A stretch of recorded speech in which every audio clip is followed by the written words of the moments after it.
ബഹുമാനപ്പെട്ട അധ്യക്ഷ സുഹൃത്ത് Shriman Venu, Shriman M N Karassery, KN, doctor Viswanathan, Jabbar, ബഹുമാനപ്പെട്ട സദസ്യരെ, സുഹൃത്തുക്കളെ, നവോത്ഥാന വേദിയുടെ ആഭിമുഖ്യത്തിലാണ് ഇന്നിവിടെ സമൂഹം നേരിടുന്ന വളരെ ഭീകരമായ അന്ധവിശ്വാസങ്ങളുടെയും മതപരമായ അതിക്രമങ്ങളുടെയും പ്രശ്നങ്ങൾ ചർച്ച ചെയ്യപ്പെടുന്നത്. സമീപകാലത്തുണ്ടായ അസഹനീയമായ ചില പ്രതിഭാസങ്ങളാണ് ഇത്തരം ഒരു നടപടിക്രമം സ്വീകരിക്കുന്നതിന് ഞങ്ങളെ പ്രേരിപ്പിച്ചിട്ടുള്ളത്. തൃശ്ശൂരിൽ ഇതിൻ്റെ ആദ്യ പൊതുയോഗം നടന്നപ്പോൾ അസാധാരണമായ ജനപ്രതികരണമാണ് ലഭിച്ചിരുന്നത്. അതുകൊണ്ടാണ് അതൊരു പൊതുവേദിയായി നിലനിർത്താൻ ഉദ്ദേശിച്ചത്. ശ്രീമാൻ വേണു പറഞ്ഞതുപോലെ ഇതൊരു വിവിധ സാംസ്കാരിക വീക്ഷണമുള്ള, പുരോഗമന വീക്ഷണമുള്ള വിവിധ സംഘടനകളുടെ ഒരു ഐക്യവേദിയാണ്. ഒരു സംഘടന എന്നതിനേക്കാൾ കവിഞ്ഞ് ഇതൊരു സാംസ്കാരിക ഐക്യ മുന്നണിയാണ്. ഇന്ന് ചെറിയ ചെറിയ കാര്യങ്ങളാൽ വിയോജിച്ച് നിൽക്കുന്നവരും അല്ലാത്തവരുമായ ആളുകളെ, ഇതിൽ രാഷ്ട്രീയക്കാരധികം നേരിട്ട് വന്നിട്ടില്ല. എൻ്റെ അഭിപ്രായത്തിൽ രാഷ്ട്രീയക്കാരെ അതിന്ന് തള്ളി മാറ്റേണ്ട കാര്യമില്ല. രാഷ്ട്രീയക്കാരുടെ പോരായ്മകൾ ഒരു പക്ഷേ ഈ വേദിയിൽ വെച്ചായിരിക്കും അവർക്ക് തിരിച്ചറിയാൻ കൂടുതൽ സൗകര്യം കിട്ടുക. അതുകൊണ്ട് അവരെ ക്ഷണിക്കേണ്ടത് നമ്മുടെ കടമയാണ്. കാരണം രാഷ്ട്രീയക്കാർക്ക് മതക്കാരെ പോലെ തന്നെ സമൂഹത്തിൽ വലിയ സ്വാധീനമുണ്ട്. ആ സ്വാധീനത്തിൻ്റെ ഫലമായിട്ടാണ് നമ്മുടെ കേരളത്തിലടക്കം ഈ നടക്കുന്ന അസംബന്ധങ്ങൾ മുഴുവൻ വ്യാപകമാകുന്നതിന് അടിസ്ഥാനപരമായ കാരണം കേരളത്തിലെ മതരാഷ്ട്രീയം എന്ന് പറയുന്ന മാരകമായ വിപത്താണ്. മതേതര രാഷ്ട്രീയത്തിൻ്റെ പരമശത്രുവും നാശകാരിയുമാണ് മതരാഷ്ട്രീയം. ഇക്കാര്യം ഒരു വിശദമായ പഠനത്തിനൊന്നും ആരും തയ്യാറാകേണ്ട കാര്യമില്ല. എല്ലാവർക്കും അറിയുന്ന, ഇതിൽ രണ്ട് പക്ഷത്തും നിൽക്കുന്നവർക്കും നന്നായി വ്യക്തമാകുന്ന ഒരു കാര്യമാണിത്. അപ്പോൾ മതരാഷ്ട്രീയം നമ്മുടെ ദേശീയ രാഷ്ട്രീയത്തിൻ്റെ, ജനാധിപത്യ രാഷ്ട്രീയത്തിൻ്റെ ഭാഗമായാൽ അതിൻ്റെ ഫലമായി തകരുന്നത് ജനാധിപത്യമാണ്. മാത്രമല്ല നമ്മുടെ രാഷ്ട്രം വിഭാവനം ചെയ്യുന്ന മതനിരപേക്ഷത, അതുപോലെ സോഷ്യലിസം, ജനാധിപത്യം, ഈ മൂന്ന് ആണിക്കല്ലിന്മേലാണ് നമ്മുടെ ഭരണഘടന നമ്മുടെ രാഷ്ട്രത്തെ ആവിഷ്കരിച്ചിട്ടുള്ളത്. ഈ മൂന്ന് അടിസ്ഥാന തത്വങ്ങളും അതിലംഘിക്കുന്നതിനും തകർക്കുന്നതിനും മതരാഷ്ട്രീയം നിർണായക പങ്ക് വഹിക്കുന്നു. മതരാഷ്ട്രീയം ഒരു ദേശീയ വിപത്താണ്. നമ്മളെ ഭാരതീയ സ്വാതന്ത്ര്യ സമരത്തിന് വേണ്ടി പതിനായിരങ്ങൾ അനുഭവിച്ച നരകയാതനകൾ ഒരു ജനാധിപത്യ മതനിരപേക്ഷ സോഷ്യലിസ്റ്റ് രാഷ്ട്രം കെട്ടിപ്പടുത്താൽ ആ ദുരിതങ്ങളൊക്കെ തീരുമെന്നായിരുന്നു നമ്മുടെ പ്രതീക്ഷ. 65 കൊല്ലം കഴിഞ്ഞപ്പോഴെന്താ സ്ഥിതി? ഇതിൻ്റെ വക്താക്കളും അതിൻ്റെ പാരമ്പര്യപരമായി അതിൻ്റെ അവകാശികളുമായ ആളുകൾ ദീർഘകാലം അധികാരത്തിലിരുന്നിട്ടും അവരാണ് ഏറ്റവും വലിയ വിപത്തെന്ന് ജനം തിരിച്ചറിയുകയും അവരെ ഇന്ത്യൻ രാഷ്ട്രീയത്തിൻ്റെ ഭൂപടത്തിൽ നിന്ന് തന്നെ ഏകദേശം തൂത്തുവാരിയ, കേജ്രിവാളിൻ്റെ ചൂലുകൊണ്ട് തൂത്തുവാരിയ ഒരനുഭവമാണ് നമ്മൾക്ക് അനുഭവിക്കാൻ കഴിഞ്ഞിട്ടുള്ളത്. അത്തരം രാഷ്ട്രീയ മണ്ഡലത്തിലാണ് നിൽക്കുന്നത്. അതുകൊണ്ട് എന്നെ സംബന്ധിച്ചിടത്തോളം എനിക്ക് പറയാനുള്ളത്, നമ്മുടെ മതരാഷ്ട്രീയത്തിനെതിരായ വിട്ടുവീഴ്ചയില്ലാതെ സാംസ്കാരിക സമരം കേരളത്തിലും ഇന്ത്യയിലും അനിവാര്യമാണ്. അത് വളരെ പ്രധാനപ്പെട്ട ഒരു കാര്യമാണ്. മതരാഷ്ട്രീയം എന്ന് പറയുമ്പോൾ സ്വാഭാവികമാണ് അതിന് മുന്നിൽ വന്നാൽ പുരോഗമന രാഷ്ട്രീയക്കാരും എതിർക്കും. കാരണം അവരെയും നമുക്ക് ഇതിൽ കേസിൽ കക്ഷി ചേർക്കേണ്ടി വരും. കേരളത്തിൽ വലതുപക്ഷ രാഷ്ട്രീയം മാത്രമല്ല, അവരാണ് മതരാഷ്ട്രീയത്തിൻ്റെ ഉദ്ഘാടകന്മാർ. അത് സത്യം തന്നെ. അത് കൈകാര്യം ചെയ്യുന്നത് ബൂർഷ്വാ രാഷ്ട്രീയക്കാരാണ് എങ്കിൽ ഇടതുപക്ഷത്തിന് കുറച്ചു കാലം കഴിഞ്ഞാൽ അത് സ്വീകാര്യമാകുന്ന രാഷ്ട്രീയ തന്ത്രത്തിൻ്റെ തത്വശാസ്ത്രം എനിക്കൊട്ടും ബോധ്യപ്പെട്ടിട്ടില്ല. പക്ഷേ കേരളത്തിൽ സംഭവിച്ചതാണ്. വർഗീയവാദികളും മുതലാളിത്ത പക്ഷപാതികളും സാമ്രാജ്യത്വ സംരക്ഷകന്മാരും ജനാധിപത്യ വിരുദ്ധന്മാരുമായ വലതുപക്ഷം, ജനാധിപത്യ വിരുദ്ധം എന്നുള്ള വാക്ക് ഞാൻ കരുതിക്കൂട്ടി പറയുകയാണ്, 100% സത്യമാണത്. ആ രാഷ്ട്രീയക്കാർ മതരാഷ്ട്രീയം കൈകാര്യം ചെയ്താൽ അവരെ നേരിടാൻ വേറെ ജനാധിപത്യ രാഷ്ട്രീയം കൈകാര്യം ചെയ്യുന്നതിന് പകരം സമാന്തരമായ വർഗീയ രാഷ്ട്രീയം കൈകാര്യം ചെയ്യുന്നത് എത്ര നീചമാണ് എന്ന് തത്വശാസ്ത്രം അറിയുന്നവർക്കറിയാം. അതുകൊണ്ടാണ് ഞാൻ ഈ വിഷയത്തെ വളരെ ഗൗരവമായി പറയുന്നത്. നാം ചർച്ച ചെയ്യുന്ന വിഷയത്തിൻ്റെ കാതലായ രോഗം മതരാഷ്ട്രീയമാണ്. ശ്രീമാൻ ഡോക്ടർ വിശ്വനാഥനും ആ ആശയത്തിലേക്ക് ചില കാര്യങ്ങൾ ചൂണ്ടിപ്പറയുകയുണ്ടായി. ഗൗരവമേറിയ ഒരു വസ്തുതയാണത്. ആ വസ്തുതയെ വെച്ചുകൊണ്ട് തന്നെയാണ് ഞാൻ പറയുന്നത്. ഇപ്പോൾ ഇവിടെ നടന്ന സംഭവം എന്താണ് ഈ നവോത്ഥാന വേദി രൂപപ്പെടാനുള്ള കാരണം? വേണു അതുപോലുള്ള വേണുവൊക്കെ ഞാൻ പിന്നെ ഒരുപാട് ഞങ്ങളെ പരിപാടികൾ പങ്കെടുക്കുന്ന ആളാണ്. വേണു അല്ലാത്ത ഇതിൽ സാധാരണ ഈ വേദിയിൽ വരാത്ത ആളുകളൊക്കെ വേദിയിൽ വന്നിട്ടുണ്ട്. ഉദാഹരണത്തിന് ഗംഗാധര മാസ്റ്റർ ഞാൻ ഇങ്ങനത്തെ വേദികളിൽ ഇന്ന് ആദ്യമായിട്ടാണ് കാണുന്നത്.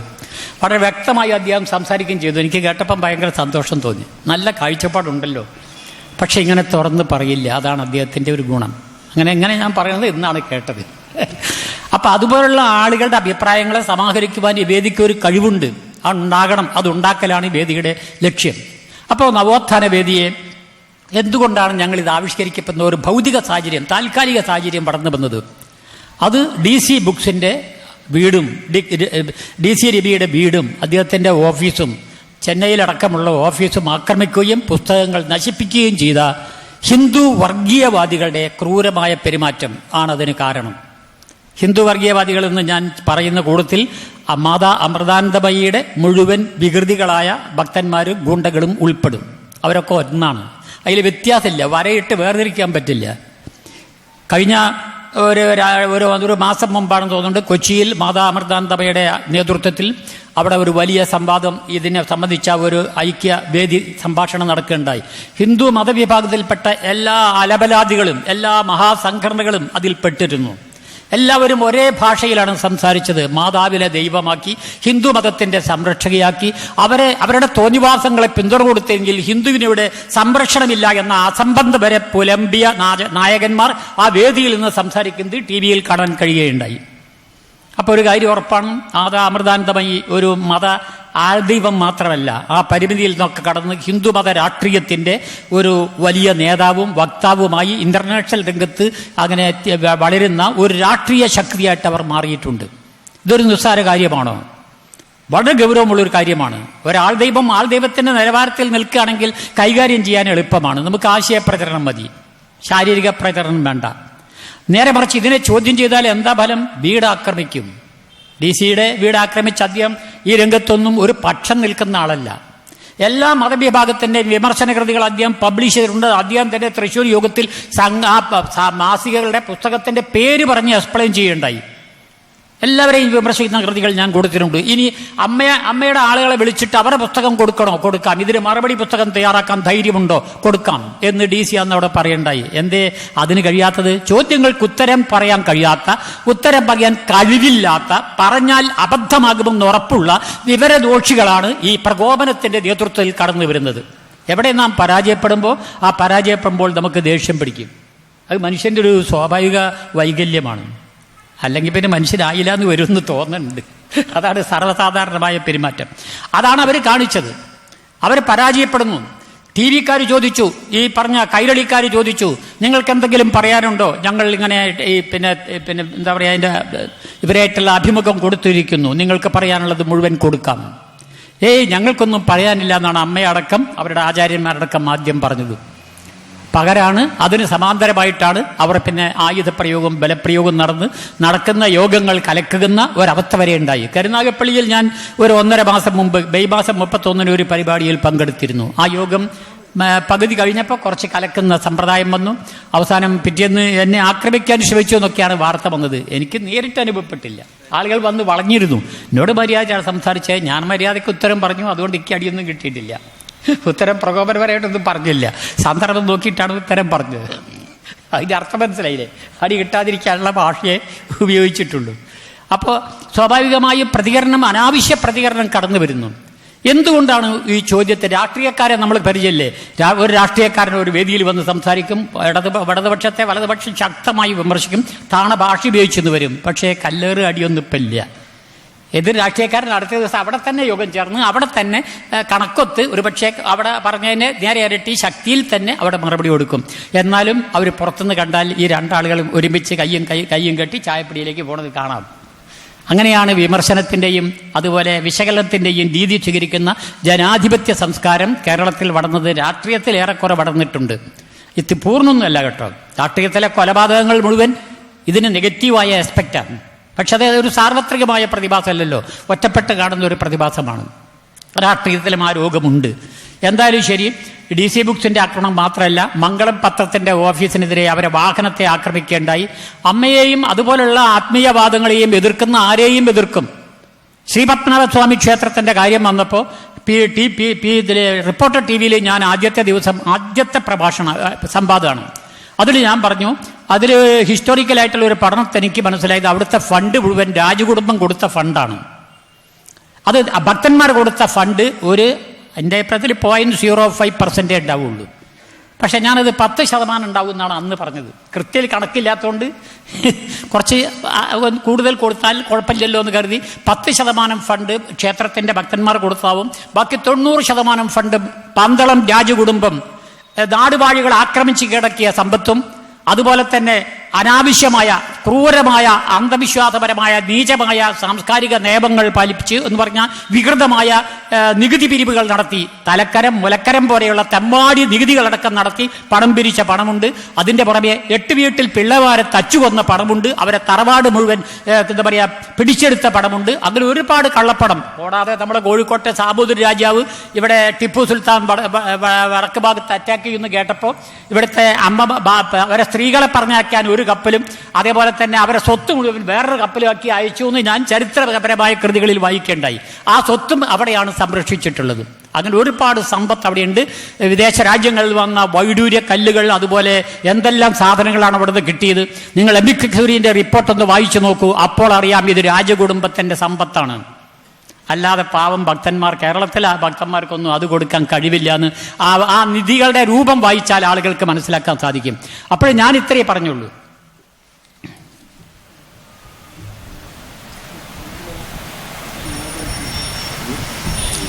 അപ്പോൾ ഞാൻ സൂചിപ്പിച്ചത് അത്രയും ഞാൻ അവിടെ പറഞ്ഞിട്ടുള്ളൂ. അതുകൊണ്ട് അതിലെ ആ നിധി 90% സർക്കാർ കൊടുത്തതായി, അന്നത്തെ ഗവൺമെന്റ് കൊടുത്തതായതുകൊണ്ട്, രാജകുടുംബം കൊടുത്തതായതുകൊണ്ട് ആ ഫണ്ട് പൊതുകാര്യങ്ങൾക്ക്, ജനകീയ വികസന കാര്യങ്ങൾക്ക് ചെലവഴിക്കണം. എന്താ കാരണം?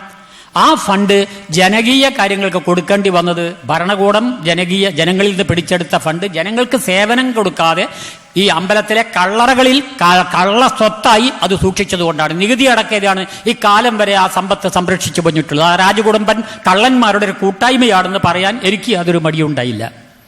അതിൻ്റെ അനന്തരഫലം എന്താണ്? പിറ്റേന്ന് രാത്രി എൻ്റെ വീടിൻ്റെ ജാലകങ്ങൾ അടിച്ചു പൊട്ടിക്കുന്നു.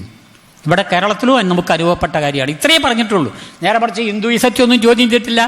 KEന്റെ ഭാഷയിൽ ഫാസിസം, ഹിന്ദു ഫാസിസം ഒന്നും ഞാൻ പറഞ്ഞില്ല. അത്ര തീവ്രമായിട്ടൊന്നും അന്ന് പോകേണ്ട കാര്യമില്ല. എന്നിട്ടും വീടിന് കല്ലേറി. എന്താ ഇതിൻ്റെ അർത്ഥം? ആ സ്വത്ത് ഞങ്ങളെ സ്വന്തം ഹിന്ദു സ്വത്താണ്, അത് അമ്പലത്തിൻ്റെ സ്വത്താണ്, അത് രാജകുടുംബത്തിൻ്റെ സ്വത്താണെന്ന് പറയാൻ രാജകുടുംബത്തിൻ്റെ രാജാവ് എന്നൊക്കെ വല്ലാതെ വർത്തമാനം പറയാൻ രംഗത്ത് വന്നിട്ടില്ല. മൗനിയാണ് ആൾ, സാധു മനുഷ്യൻ, പുതിയ രാജാവ്. പകരം RSSന്റെ വക്താക്കളും ഹിന്ദു നേതാക്കന്മാരുമാണ് വക്താക്കളായി TV-കളിലും എല്ലായിടത്തും രംഗത്ത് വന്നിരുന്നത്. നിങ്ങളെല്ലാം കണ്ടതാണല്ലോ. എന്താ കാരണം? ഹിന്ദു ക്ഷേത്രങ്ങൾ സമ്പത്ത് സമ്പാദനത്തിൻ്റെ ഒരു മേഖലയാണ്. അത് പഴയ കാലത്തെ അങ്ങനെയാണ് സമ്പാദനം. അതുകൊണ്ട് ഉത്തരേന്ത്യൻ നഗരങ്ങളിൽ വിദേശ ആക്രമണങ്ങൾ വന്നപ്പോൾ അവിടെ മുഴുവൻ അമ്പലങ്ങളെ ആക്രമിച്ച് അവിടുത്തെ സ്വത്ത്, സോമനാഥ ക്ഷേത്രം അതിൻ്റെ ഒരു സിമ്പലാണ്. അവിടുന്ന് ആ സോമനാഥ ക്ഷേത്രം കൊള്ള ചെയ്യാൻ മാത്രമാണ് മുഹമ്മദ് ഗോറി പല യുദ്ധങ്ങളും നടത്തിയെന്നാണ് പഴയ ചരിത്രം നമ്മെ ഓർമ്മിപ്പിക്കുന്നത്. അത് തന്നെയാണ് ഇവിടെയും സംഭവിക്കുന്നത്. ഇവിടെ പണം കൂടി വെച്ചിരിക്കുന്നു, ഇത് ഹിന്ദുക്കളുടെ സ്വത്താക്കണം, എന്നിട്ട് ഹിന്ദുയിസം വളർത്താനുള്ള പണമാക്കിയത് മാറ്റണം. അങ്ങനെ ഹിന്ദു ഭരണാധികാരികൾ, മോഡിയെപ്പോലെ ഏതെങ്കിലും ഒരു ഫാസിസ്റ്റ് ഭരണാധികാരി നാളെ വരും, അന്ന് ഈ ക്ഷേത്രത്തിലെ സമ്പത്ത് പിടിച്ചെടുത്ത് ഹിന്ദുയിസം മതത്തിന്റെ സംരക്ഷണത്തിന് വേണ്ടി ചെലവഴിക്കാം. അപ്പോൾ RSSന്റെ പ്രവർത്തനത്തിന് ഇഷ്ടം പോലെ ഫണ്ട് കിട്ടും എന്ന മനോഹരമായ മതസ്വപ്നമാണ് അവർക്കുള്ളത് എന്നാണ് നാം കരുതേണ്ടത്. അപ്പോൾ അവിടെ ഹിന്ദു രാഷ്ട്രീയക്കാർ, അതായത് BJPയെ പോലുള്ള ഹിന്ദുമത രാഷ്ട്രീയക്കാർക്ക് ഈ കാര്യത്തിൽ മത പ്രചാരണത്തിൽ, മതത്തിൻ്റെ സംരക്ഷണത്തിൽ, അമ്പലങ്ങളിലെ അസംബന്ധങ്ങൾ സംരക്ഷിക്കുന്നതിൽ നിർണായക താല്പര്യമുണ്ട്. ഇത് മുസ്ലിങ്ങളും അത് തന്നെ ചെയ്യുന്നു. മുസ്ലിം മേഖലയിൽ മതപരമായ കർമ്മങ്ങളൊക്കെ ചെയ്യുന്നതിൽ ഇതേമാതിരി സംഭവമാണ് നടക്കുന്നത്. നിങ്ങൾക്കറിയാലോ, പെൺകുട്ടികളുടെ വിവാഹപ്രായത്തിൻ്റെ പ്രശ്നം വന്നപ്പം ഒരു മന്ത്രിയാണ് ഒരു സർക്കുലർ ഇറക്കുന്നത്, 16 വയസ്സായ മുസ്ലിം പെൺകുട്ടികൾക്ക് മാത്രം വിവാഹം നടത്താം. അത് ശരിക്കുള്ള സ്പെഷ്യൽ മാരേജ് ആക്ട് പ്രകാരം 18 വയസ്സിന് താഴെയുള്ള പെൺകുട്ടികൾക്ക് കല്യാണം കഴിക്കാൻ പാടില്ല. പക്ഷേ കേരളത്തിലെ വിദ്യാഭ്യാസമുള്ള ഒരു മന്ത്രി നോട്ടീസ് ഇറക്കുന്നു, 16 വയസ്സുള്ള മുസ്ലിം പെൺകുട്ടികൾക്ക് മാത്രം വിവാഹം. ആദ്യത്തെ സർക്കുലർ മുസ്ലിം പെൺകുട്ടികൾക്ക് മാത്രമാണ്. അതിലിടയ്ക്ക് ഒച്ചുംവിളി വന്നപ്പോൾ ആ ചങ്ങാതിക്ക് മാറ്റിമറയ്ക്കാൻ ഒരു മടിയും തോന്നിയില്ല. ഉടനെ 18 വയസ്സാക്കുകയും 16 വയസ്സ് എല്ലാവർക്കും ആക്കാനുള്ള തീരുമാനപ്പെടുത്തിയിട്ടുള്ളൂ. ഇപ്പോൾ 18 ആക്കിയിട്ടില്ല, ഇപ്പോഴും 16 ആണ്. പക്ഷെ അത് ഹിന്ദു പെൺകുട്ടികൾക്കും പറ്റും, ക്രിസ്ത്യൻ പെൺകുട്ടികൾക്കും പറ്റും. പക്ഷേ ആ അസംബന്ധം ചെയ്യുന്ന ഒരു വ്യവസ്ഥ ഹിന്ദു നിയമത്തിലില്ല, ക്രിസ്ത്യൻ നിയമത്തിലില്ല, അത് മുസ്ലിം നിയമത്തിലേ ഉള്ളൂ. അതുകൊണ്ടാണ് മുസ്ലിം ലീഗ് കോഴിക്കോട്ട് വിളിച്ചുകൂട്ടിയ ഒരു ലീഗ് രാഷ്ട്രീയ യോഗം തീരുമാനിക്കുന്നത്, ശരീഅത്ത് ആക്ട് അപ്പടി നടപ്പാക്കിക്കൊണ്ട് വയസ്സ് ഇഷ്ടം പോലെ തീരുമാനിക്കാനുള്ള ഞങ്ങളെ പരമാധികാരം നടപ്പാക്കാൻ വേണ്ടി നാളെ ഞങ്ങൾ സുപ്രീം കോടതിയിൽ പോകുമെന്ന് സുന്നി നേതാവ് ഇവിടെ പ്രഖ്യാപിക്കുന്നു. കോഴിക്കോട് നഗരത്തിലാണ് പ്രഖ്യാപനം. അപ്പോഴാണ് കാര്യത്തിൻ്റെ പ്രതികരണങ്ങൾ കിട്ടിയപ്പോൾ അവിടെ തന്നെ ചേർന്ന ജമാഅത്തെ ഇസ്ലാമിക്കാർക്ക് നേരെ ലേശം തലയിലേക്ക് ഇത്തിരി വെളിച്ചം നേരത്തെ കയറി. അതുപോലെ കാന്തപുരത്തിന് ലേശം വെളിച്ചം കയറി തലയിൽ. പിന്നെ അതിലുള്ള പുരോഗമനായ MESകാർക്ക് അതിനേക്കാൾ നല്ല തെളിവ് തലയെ കിട്ടി. അവരൊക്കെ അവിടെ കൂടിയിട്ട് ഒരു തീരുമാനം എടുത്തിട്ട് പിറ്റേന്ന് എല്ലാവരും തള്ളിപ്പറയാൻ പറ്റാതെ സുന്നികളെ തള്ളിപ്പറയാം. അവസാനം സുപ്രീം കോടതിയിൽ ആരും പെറ്റീഷനായി പോയില്ല. എന്താ കാരണം? അവർക്ക് മനസ്സിലായി നിയമവിരുദ്ധമായ ഒരു പെറ്റീഷനാണ്, പോയ അഡ്രസ് ഉണ്ടാവില്ല. മാത്രമല്ല മതത്തിനുള്ളിൽ ശക്തമായി ചെറുപ്പ് വരും. മാത്രമല്ല MESകാർ വലിയൊരു ഗുണം ചെയ്തു. അത് അവരെ അഭിനന്ദിക്കാതിരുന്നു. എനിക്ക് വളരെ ആഹ്ലാദം തോന്നി. അവരെത്ര അഭിനന്ദിച്ചാലും തീരാത്തൊരു പ്രക്രിയയാണ്. അവരുടെ 4 കോളേജുകളിലെ വനിതാ കോളേജുകളിലെ പെൺകുട്ടികളിൽ ഒരു സർവേ നടത്തി. 4040 കുട്ടികളിൽ സർവേ നടത്തിയിട്ട് ചോദിച്ചു, നിങ്ങൾക്ക് വിവാഹപ്രായം എത്രയാക്കുന്നതാണ് ഇഷ്ടം? അവരെല്ലാവരുടെയും കണക്കുകൾ പരിശോധിച്ചിട്ട് അവർ തന്നെ അതിൻ്റെ സർവേ റിപ്പോർട്ട് MES പ്രസിദ്ധീകരിച്ചു. ഞാൻ പറഞ്ഞതല്ല, MES പറഞ്ഞതാണ്. 4003 പെൺകുട്ടികളും പറഞ്ഞത് വയസ്സ് 23 ആക്കണം, 18 താഴെയാക്കാൻ പാടില്ല. അത് മാത്രമല്ല 18 ഉയർത്തണം.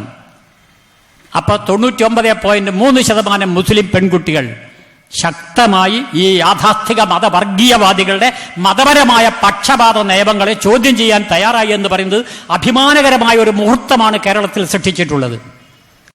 ഇപ്പോൾ നോമ്പിന്റെ കാലാണല്ലോ. ഈ നോമ്പിൽ ഏറ്റവും താല്പര്യമുള്ളത് ആർക്കാണ്? ആണുങ്ങളെക്കാളും സ്ത്രീകൾക്കായിരിക്കും താല്പര്യം ഉണ്ടാവുക. പക്ഷേ കേരളത്തിലെ മുസ്ലിം സ്ത്രീകളുടെ സ്ഥിതി അതല്ല എന്ന് എനിക്ക് വിശ്വസിക്കാൻ കഴിയുന്ന നല്ലൊരു തെളിവാണിത്. മതയാഥാർത്ഥികന്മാരായ പുരുഷന്മാരോട് എനിക്ക് പറയാനുള്ളത്, ആ പുരുഷ മേധാവിത്വത്തിന്റെ ആ മേധാവിത്വ കാലഘട്ടമുണ്ടല്ലോ, അത് അടിച്ചു തകർക്കാൻ നിങ്ങൾ തന്നെ നിങ്ങളെ കുട്ടികളെ വളർത്തിക്കൊണ്ടിരിക്കുന്നുണ്ട്. എങ്ങനെയാ വളരണമെന്ന് അറിയോ നിങ്ങൾക്ക്?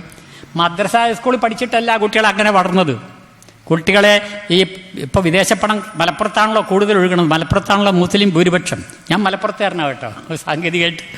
അപ്പോൾ അവിടെ മിക്കവാറും പ്രവാസികളുടെ വീടുകളിൽ കമ്പ്യൂട്ടർ, എന്തെല്ലാം തരം കമ്പ്യൂട്ടറാ, എന്തെല്ലാം തരം ഇന്റർനെറ്റുള്ള മൊബൈലാണ് അവർ കൊണ്ടു നടക്കുന്നത്. ഞാനിത് കണ്ടില്ല കേട്ടോ, നേരിട്ട് കണ്ടില്ല. സാധനം അത്ര മുന്തിയ സാധനം. അവർക്ക് ഇന്റർനെറ്റിൽ വേൾഡ് ലോകത്തിലുള്ള ഗ്ലോബൽ വിജ്ഞാനമാണ് കുട്ടികളുടെ തലയിൽ. ആരുടെയും സമ്മതമില്ലാതെ, ആ ബാപ്പേനോട് ചോദിക്കാതെ, ഉമ്മയോട് ചോദിക്കാതെ, സമയം നോക്കാതെ അവർക്ക് വിവരങ്ങൾ കിട്ടുന്നു. ഒരു ഗ്ലോബൽ വിജ്ഞാനം തലയിലേക്ക് കടന്നു വരികയാണ്. അത് മതേതര വിജ്ഞാനമുണ്ട്, മതവിജ്ഞാനമുണ്ട്. അതിലേത് ശരി ഏത് തെറ്റ് എന്ന് കോളേജിൽ പഠിക്കുന്ന കുട്ടികൾക്കറിയാം. സയൻസ് എന്താണെന്നും സയൻസിന്റെ രീതി എന്താണെന്നും അറിയുന്നവർക്ക് മതരീതി എന്താണെന്നും മതരീതിയുടെ ഫലം എന്താണെന്നും തിരിച്ചറിയാൻ കഴിഞ്ഞാൽ 100% വിവേകികളായ ആണും പെണ്ണും അതിനെ തള്ളിക്കളയും. മതത്തിലെ ആത്യന്തിക സത്യങ്ങളുള്ളൂ, ശാസ്ത്രത്തിൽ ആത്യന്തിക സത്യങ്ങളില്ല. മതത്തിലെ ഇതേമാതിരി മാറാത്ത ഗ്രന്ഥങ്ങളുള്ളൂ, ശാസ്ത്രത്തിൽ മാറാത്ത ഗ്രന്ഥങ്ങളില്ല. ഏത് സിദ്ധാന്തവും ശാസ്ത്രത്തിൽ ഇന്നും ചോദ്യം ചെയ്യപ്പെടാം. മതത്തിൽ ചോദ്യം ചെയ്യാൻ സമ്മതിക്കില്ല എന്ന് മാത്രമല്ല, ചോദ്യം ചെയ്തവരെ ശ്വാസം മുട്ടിച്ച് കൊന്ന സംഭവം നിങ്ങൾക്ക് അസലായിട്ട് ഇവിടെ കാരശ്ശേരി ഓർമ്മപ്പെടുത്തി തന്നിട്ടുണ്ട്. 1, 2 എന്നല്ല, ഒരുപാടുണ്ട്. എല്ലാം പറയാൻ പറ്റാത്തതുകൊണ്ടാണ് പറയാതിരുന്നത്. അദ്ദേഹത്തിൻ്റെയൊക്കെ തലയിൽ ഈ ചിന്ത വരുമ്പോഴേക്കും ഇത്തരം ഒരുപാട് അതിക്രമങ്ങളുടെ ഒരു ജാഥ നടക്കുന്നുണ്ടാവും. പക്ഷെ അത് വേദിൻ്റെ സമയമൊക്കെ നോക്കി വളരെ കുറച്ച് പറഞ്ഞതെന്നാണ് എനിക്ക് തോന്നുന്നത്.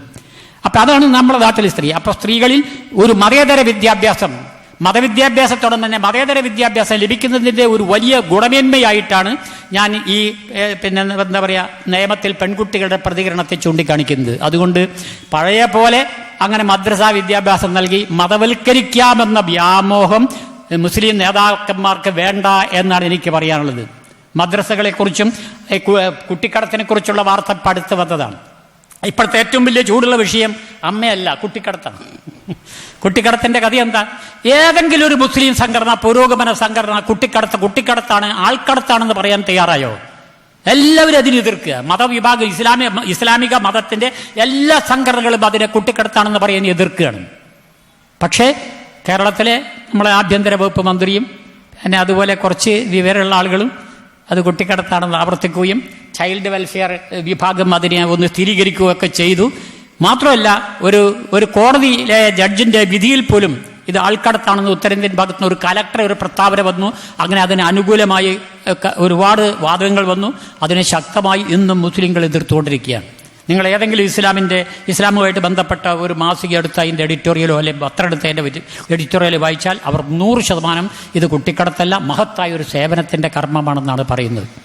ഈ പാവപ്പെട്ട കുഞ്ഞുങ്ങൾക്ക് ആഹാരം കൊടുക്കുന്നതിന് ആളെ കൊണ്ടുവരും, എവിടുന്ന് കൊണ്ടുവന്നാലും അതിലൊന്നും കയ്യും കണക്കില്ല. കേരളത്തിലെ കുട്ടിയൊക്കെ പാവപ്പെട്ട കുട്ടിയൊക്കെ പട്ടിണി തീർക്കാൻ പാടുള്ളൂ എന്നുള്ള അഭിപ്രായമൊന്നും എനിക്കില്ല.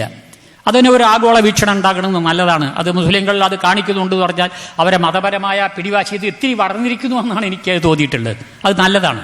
പക്ഷെ പ്രശ്നം അതല്ല, അവരെ കൊണ്ടുവന്ന രീതി കപടമാണ്. ഈ മുക്കം ഓർഫേജിനെ കുറിച്ച് വളരെ ഈ അടുത്ത ദിവസം മാധ്യമത്തിൻ്റെയോ മറ്റോ ഒരു സത്യധാര മാസികയിൽ ഞാൻ വായിച്ചപ്പോൾ എന്തൊരു വിശിഷ്ട കേന്ദ്രമാണെന്നാണ് പറയണത്. അവിടെ പുറത്തുനിന്ന് വാങ്ങിയ വിദേശ പണത്തിൻ്റെ കണക്ക് ദേശാഭിമാനി പബ്ലിഷ് ചെയ്തതിൻ്റെ കണക്ക് എൻ്റെ കൈവശമുണ്ട്. ആ ഓർഫനേജ് എന്താ അവരെ പരിപാടി? ഈ കുട്ടികളെ പഠിപ്പിക്കുന്നതിൻ്റെ പേരിൽ വിദേശ പണം കൈപ്പറ്റുക, എന്നിട്ട് കുട്ടികൾക്ക് ആവശ്യമായ കാര്യങ്ങൾക്ക് കുറച്ച് പണം ചെലവഴിക്കുക, ബാക്കിയൊക്കെ മതകാര്യങ്ങൾക്ക് ചെലവഴിക്കുക. അങ്ങനെ അതും ഒരു വ്യാപാര സ്ഥാപനമാണ്. മാത്രമല്ല അവരുടെ പ്രധാന ലക്ഷ്യം എന്താന്ന് പറഞ്ഞാൽ മദ്രസ വിദ്യാഭ്യാസം നൽകിക്കൊണ്ട് കുഞ്ഞുങ്ങളെ പ്രായപൂർത്തിയാകുന്നതിന് മുമ്പേ മതവൽക്കരിക്കുക, ആ മതവൽക്കരണം നടത്തിക്കൊണ്ട് വർഗീയവാദികളാക്കുക.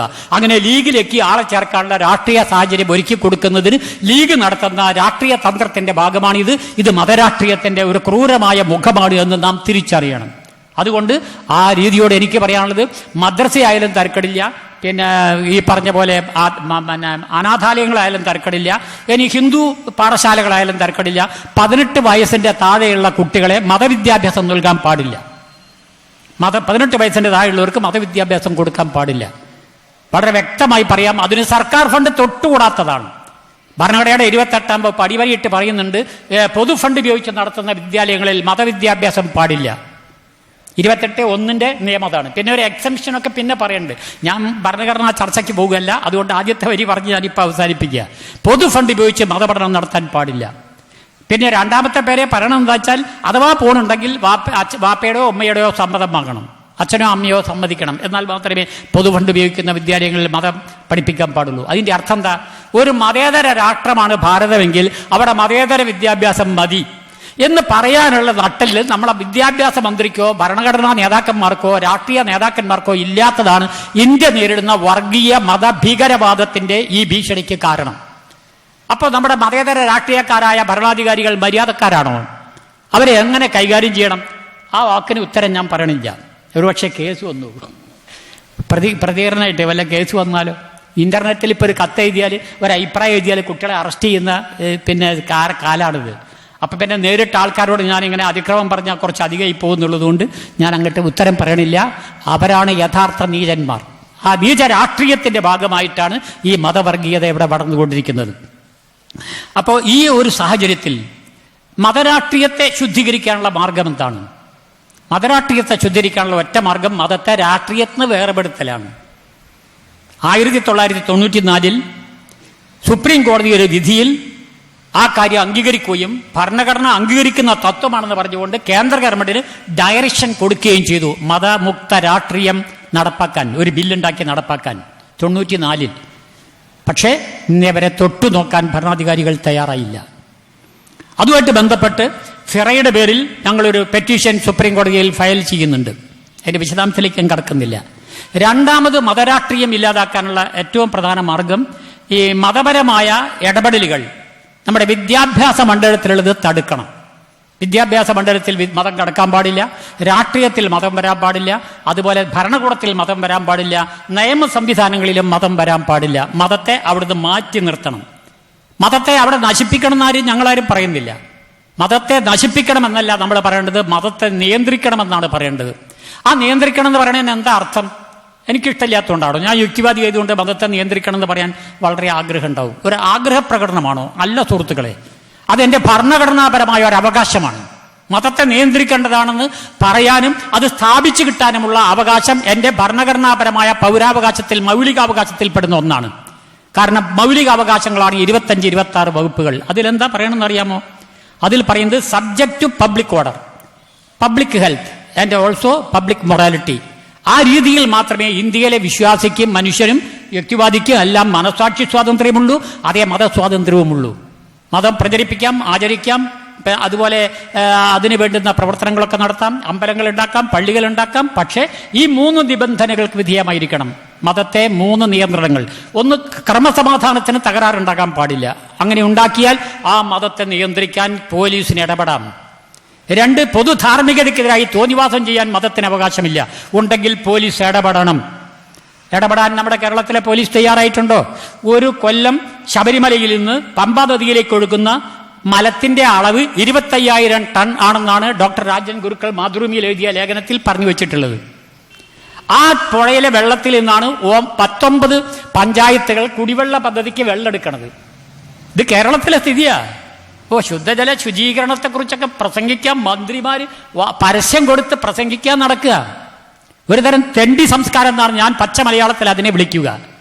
തോന്നിവാസം ചെയ്യാൻ എല്ലാ സൗകര്യം കൊടുത്തിട്ട് അതിനെതിരെ പരസ്യം നടത്തിയിട്ട് പൈസ ഈടാക്കാൻ ശ്രമിക്കുന്ന തെണ്ടി സ്വഭാവമാണ് മന്ത്രിമാർ നടത്തിക്കൊണ്ടിരിക്കുന്നത്. അല്ലെങ്കിൽ ആദ്യം ആരാ ചെയ്യേണ്ടത്? ശബരിമലയിലെ ആ വെള്ളത്തിലേക്ക് ഒഴുകുന്ന മലത്തിന്റെ നിയന്ത്രണം തടക്കാൻ കഴിയാത്തോടത്തോളം കാലം അതിൽ ഇടപെടണ്ടേ?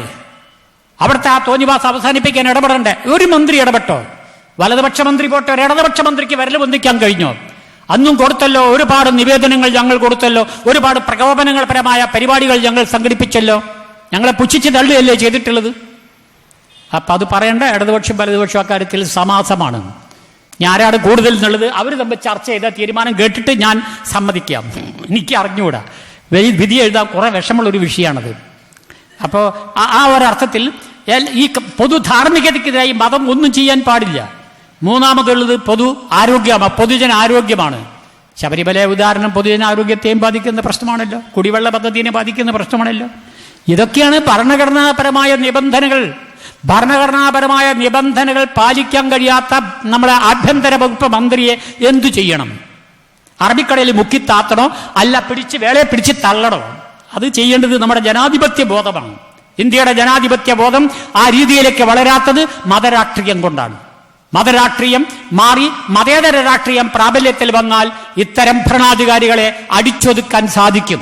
അടിക്കാന്ന് പറഞ്ഞാൽ വടികൊണ്ടല്ല, നാവ് കൊണ്ടും ആശയം കൊണ്ടും അത് ചെയ്യാൻ സാധിക്കും. പക്ഷെ അത് ചെയ്യാൻ ഇവിടെ ഭൗതിക ശേഷി നമ്മുടെ ഭാരതീയ ജനതയിൽ അതിൻ്റെ ജനാധിപത്യ ഗുണവിശേഷങ്ങളെ, ഭരണഘടനാ തത്വങ്ങളെ ശരിക്കും ഉൾക്കൊള്ളിക്കാനും പഠിപ്പിക്കാനും ആരും തയ്യാറല്ല. പഠിച്ചവരാരും ഭരണാധികാരത്തിലേക്ക് കയറി വരുന്നില്ല. വന്നാൽ തന്നെ എന്തെങ്കിലും ചെയ്യുകയാണെങ്കിൽ അത്തരം ആളുകളെ പിടിച്ചു പുറത്താക്കുകയും ചെയ്യും.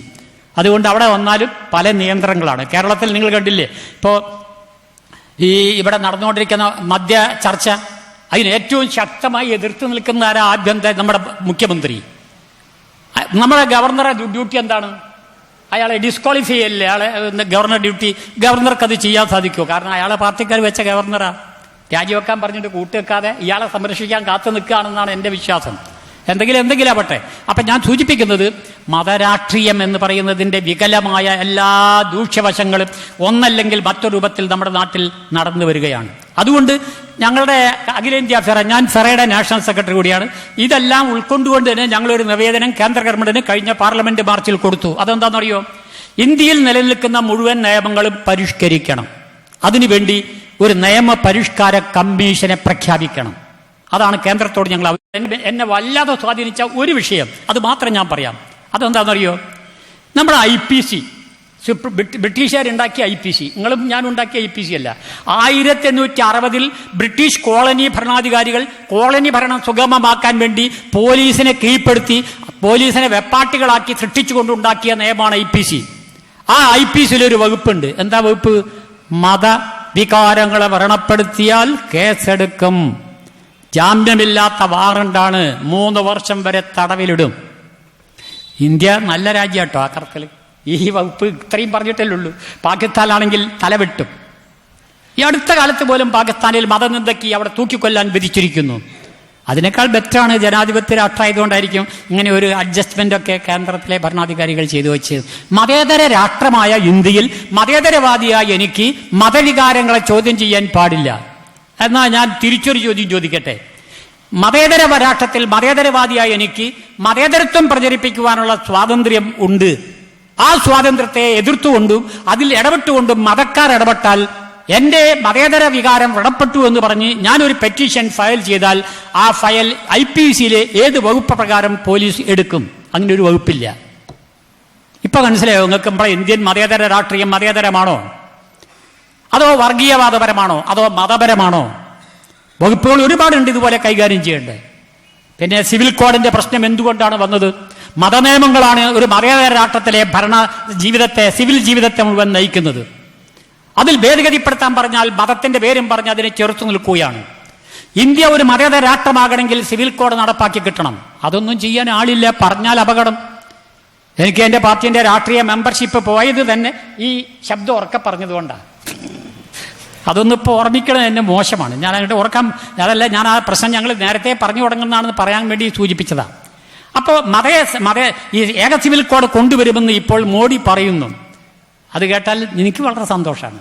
നിങ്ങൾക്ക് ആർക്കും ഇഷ്ടക്കടായാലും തരക്കടില്ല, ഞാൻ ആ വാദത്തെ അഭിനന്ദിക്കും.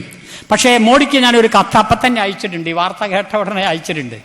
ആ UCC എന്നാണ് ഭരണഘടനയിൽ പറഞ്ഞിട്ടുള്ളൂ, 44-ാം വകുപ്പിൽ യൂണിഫോം സിവിൽ കോഡ്.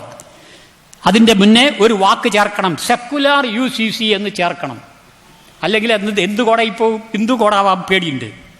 അതുകൊണ്ട് കേന്ദ്ര ഗവൺമെന്റ് കൊണ്ടുവരുന്ന ഈ സിവിൽ കോഡ് ന്യായമാണ്, അത് നമ്മുടെ ഭരണഘടനാദത്തമായ ഒരു അവകാശമാണ്. പക്ഷേ അതൊരു ഹിന്ദു കോഡാവാൻ പാടില്ല, അതൊരു യൂണിഫോം സെക്കുലാർ കോമൺ സിവിൽ കോഡായിരിക്കണം.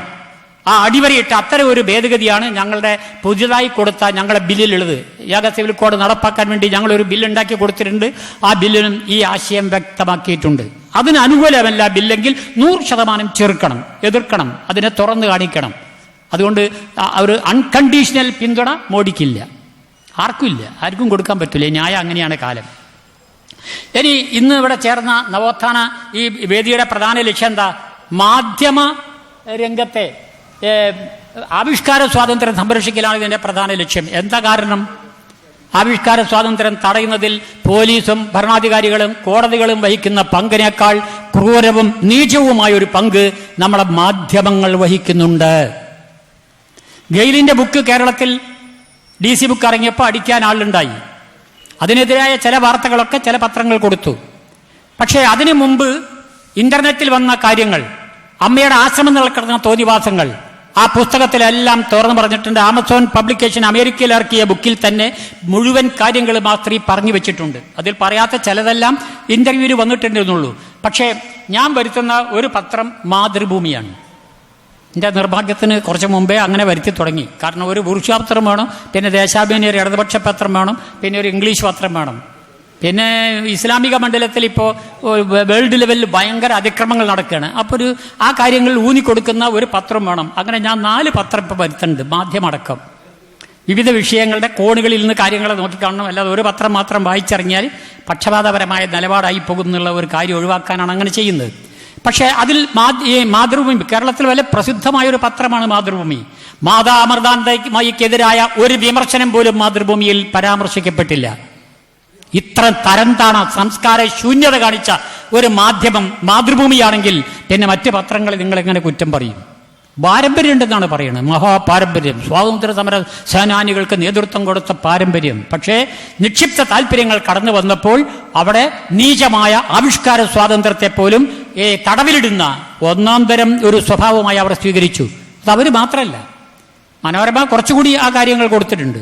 പല പത്രങ്ങളും അത് തമസ്കരിച്ചു, ഈ തരം കാര്യങ്ങളെ തമസ്കരിക്കുന്നു. ദൈവത്തിനെതിരെ പരാമർശം രാഷ്ട്രീയക്കാർക്ക് ഇഷ്ടമല്ല, പത്രക്കാർക്ക് ഇഷ്ടമല്ല. അവരതൊക്കെ തമസ്കരിക്കുന്നു. ഞാനൊരു പ്രസ്താവന കൊടുത്താൽ തിരുരങ്ങാടി ഏരിയയിൽ മാത്രം വരും, വേറെ എവിടെയും വരില്ല. മലപ്പുറത്ത് പോലും കൊടുക്കുന്ന പ്രസ്താവനകൾ വളരെ കുറവാണ്. ഒരു മാസത്തിലൊരു 10 പ്രസ്താവനയെങ്കിലും ഞാൻ കൊടുക്കാറുണ്ട്. പക്ഷേ ഒന്നെങ്കിലും നിങ്ങൾ എവിടെ വന്നവരെ ആരും കണ്ടിട്ടുണ്ടാവില്ല എന്നുകൊണ്ട് നിങ്ങൾ അത് കാണണമെങ്കിൽ പരപ്പനങ്ങാടിയോ വള്ളിക്കുന്നിലോ വരണം. അവിടുത്തെ പത്രത്തിൽ മാത്രമേ വരുള്ളൂ.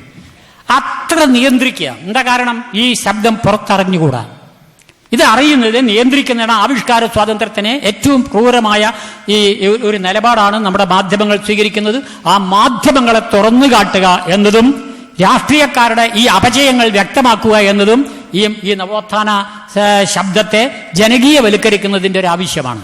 അതുകൊണ്ട് നേരത്തെ ഒരു സുഹൃത്ത് പറഞ്ഞതുപോലെ മനുഷ്യന് മുട്ടുമടക്കാതെ നടക്കാനുള്ള, അവൻ്റെ നട്ടൽ ഉയർത്തിപ്പിടിക്കാനുള്ള സ്വാതന്ത്ര്യം അവന് തിരിച്ചു കൊടുക്കുക എന്നത് ഇതിൽ വളരെ പ്രധാനപ്പെട്ട കാര്യമാണ്. ആ ഭക്ഷണത്തെക്കാൾ വലുത്, കാരശ്ശേരി പറഞ്ഞതുപോലെ ഭക്ഷണത്തെക്കാൾ വലുത് സംസാരിക്കാനുള്ള അവകാശമാണ്. ഒരു നേരം ആഹാരം കിട്ടിയിട്ടില്ല എന്ന് വെച്ചാൽ നമ്മളൊന്നും തടർന്നു പോകില്ല.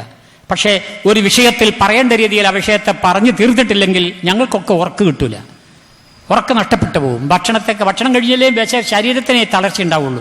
ഇത് മനസ്സ് തന്നെ തടർന്നു പോകും. മനസ്സ് തടർന്നാൽ പിന്നെ ശരീരത്തിന് ആരോഗ്യം വിട്ടൂല എന്ന് ഉറപ്പല്ലേ.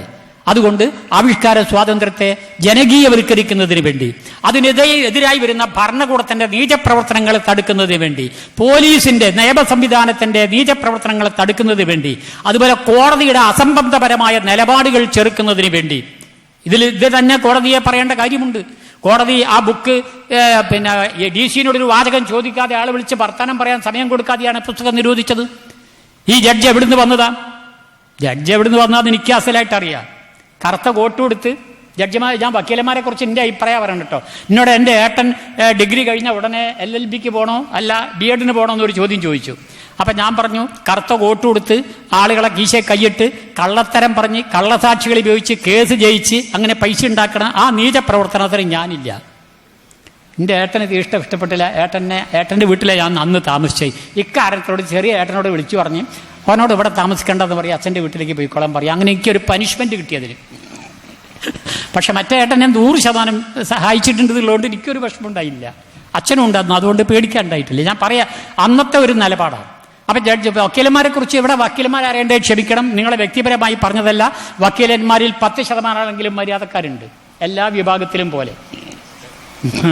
പോലീസിലും അതുപോലെ തന്നെയാണ്, ജഡ്ജിമാരിലും അതുപോലെ തന്നെയാണ്. അതുകൊണ്ടാണ് ജഡ്ജ് അമ്മയ്ക്ക് അനുകൂലമായ ഒരു നീചമായ വിധി പുസ്തകം നിരോധിച്ചുകൊണ്ട് ഈ സന്യാസിനിയുടെ വെളിപ്പെടുത്തലുകൾ നിരോധിച്ചത്. ക്രൂരമായ നീചമായ നിയമനിന്ദാപരമായ ഒരു നിലപാടാണ് ജഡ്ജ് സ്വീകരിച്ചതെന്ന് അദ്ദേഹത്തിന്റെ മുഖത്ത് നോക്കിയപ്പോഴാണ് പറയാൻ സമയം കിട്ടുക എന്ന് ആലോചിച്ച് നടക്കുക ഞാൻ. അപ്പോഴേ അതിൻ്റെ ആ ദേഷ്യം അങ്ങോട്ട് തീരുള്ളൂ. അങ്ങനെയാണ് എല്ലാവരും. അപ്പം പിന്നെ ആരാപ്പതിൽ ഒഴിവ്? രാഷ്ട്രീയക്കാർ കുറ്റവാളികൾ, മതക്കാർ കുറ്റവാളികൾ, എല്ലാവരും കുറ്റവാളികൾ. പിന്നെ ഉള്ളത് ഈ നവോത്ഥാന വേദിയിലോട് ബന്ധപ്പെട്ട് വരുന്ന സാംസ്കാരികമായ ഇത്തിരി വെളിപാടുള്ള, ഈ സംസാരിച്ചിട്ടില്ലെങ്കിൽ ജീവിക്കാൻ കഴിയില്ല എന്ന് കരുതുന്ന ഞങ്ങളെ മാതിരിയുള്ള കുറച്ച് നിർദോഷികളോ പൊണ്ണന്മാരോ എന്തെങ്കിലും വിളിക്കാതെ അറിഞ്ഞൂടാ, മറ്റുള്ളവർ പോരാന്നറിയൂടാ, ഈ ആളുകളാണ് ഈ ആവിഷ്കാര സ്വാതന്ത്ര്യത്തിന് വേണ്ടി ഇപ്പോൾ ശബ്ദിക്കുന്നത്. പക്ഷേ അടിവരിയിട്ട് ഞാൻ പറയുന്നു, ഇത് നാളത്തെ ജനതയുടെ സ്വാതന്ത്ര്യത്തിൻ്റെ വിഷയമാണ്. ഞങ്ങളെ ശബ്ദമാണ് ജനകീയ ശബ്ദമായി മാറേണ്ടത്. മറ്റെല്ലാ ശബ്ദങ്ങളും ജനവിരുദ്ധ ശബ്ദങ്ങളാണ്. ആ ജനവിരുദ്ധ ശബ്ദങ്ങളിൽ നിന്ന് നവോത്ഥാന വേദി ഉയർത്തുന്ന ജനകീയ ശബ്ദത്തെ തിരിച്ചറിയാനുള്ള വിവേകം കേരളീയ ജനതയ്ക്കുണ്ടാകട്ടെ. ആ വിവേകം അവർക്ക് നൽകുന്നതിന് വേണ്ടി നമ്മൾ ഈ വേദിയുടെ പ്രവർത്തനം ഈ ജില്ലാ തലത്തിൽ പോരാ, നമുക്ക് താലൂക്ക് തലത്തിലേക്കും ഗ്രാമതലത്തിലേക്കും വ്യാപിപ്പിക്കുവാൻ ഇവിടെ വന്ന സുഹൃത്തുക്കൾ പരമാവധി ശ്രമിക്കണമെന്നും ഈ സംവാദത്തെ വളരെ വ്യാപകമായി ജനകീയവൽക്കരിക്കുവാൻ സഹായിക്കണമെന്നും അഭ്യർത്ഥിച്ചുകൊണ്ട് ഞാൻ എൻ്റെ വാക്കുകൾ ഉപസംഹരിക്കുന്നു. അഭിവാദനങ്ങൾ.